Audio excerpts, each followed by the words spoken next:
Hello દોસ્તો, કરો Rajkot follow like. હાલ હું છું જેતપુર બસ સ્ટેન્ડ ઉપર જ.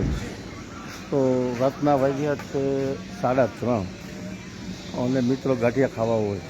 ગાંઠિયા ખાવાય અત્યારે ક્યારે હોય કે જે માણસ અહીંયા યાર્ડમાં આવ્યો હોય, બસ સ્ટેન્ડમાં કોઈ વહેલા મોડા હેરાન થતા હોય, આટલા બધા દવાખાના છે તો કોઈ દર્દી ભેગા હોય તો ટેકો ચપ્પો થઈ શકે એવું સરસ છે બજરંગ ગાંઠિયા. ચાલો મિત્રો જોઈએ શું શું રાખે છે અને કેટલા વાગ્યા સુધી સેવા આપે છે. તો હાલ છીએ આપણે જેતપુર બસ સ્ટેન્ડ. આ રાજકોટ વીરપુર તરફનો રોડ છે.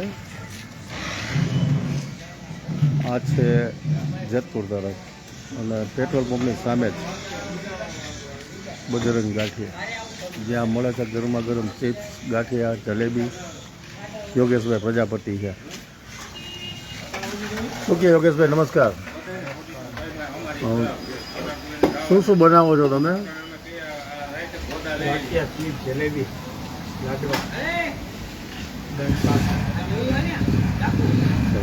ગાંઠિયા સરસ બનાવે છે.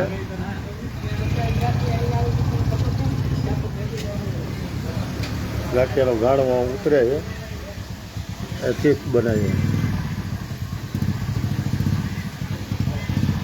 જરાક ઓર્ડર છે ને 2-3 એટલે જરાક ચોટી ગયા છે. પછી તમારા રેગ્યુલર કસ્ટમર તો રિવ્યૂ લે.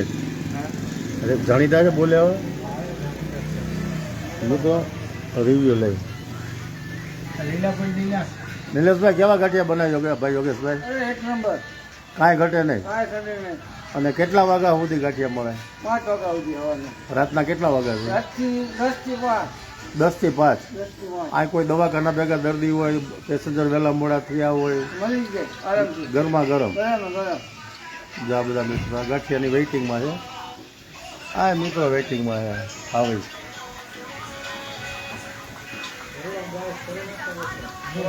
હે સારી બનાવે છે એક નંબર બનાવે એમ. સરસ સરસ. જા ગાંઠિયાનો ઘણવો નીકળો એટલે આપણે વેઇટ કરીએ. સારા ક્વોલિટી ગાંઠિયા ખવડાવે છે. ગાંઠિયા તો મળે પણ હવે કંઈક સારા બનાવે છે. કામ પતાવી ને મારું પછી તારું કરીએ કંઈક. અમારે શું હોય, અમે મંદિરા મગાડવા આવ્યા છીએ. આ ભાઈ આવી ગયા હોય છે, ખાવું હોય. શું ખાવું છે? ગાંઠિયા ખાવા છે. આપશે યોગેશભાઈ. તો મિત્રો જ્યારે મન થાય ત્યારે વહેલા મોડા દવાખાનાના કામે હો, બસમાં હલવાણાઓ તો પધારો યોગેશભાઈના ગાંઠિયા ખાવો. યોગેશભાઈ પ્રજાપતિ.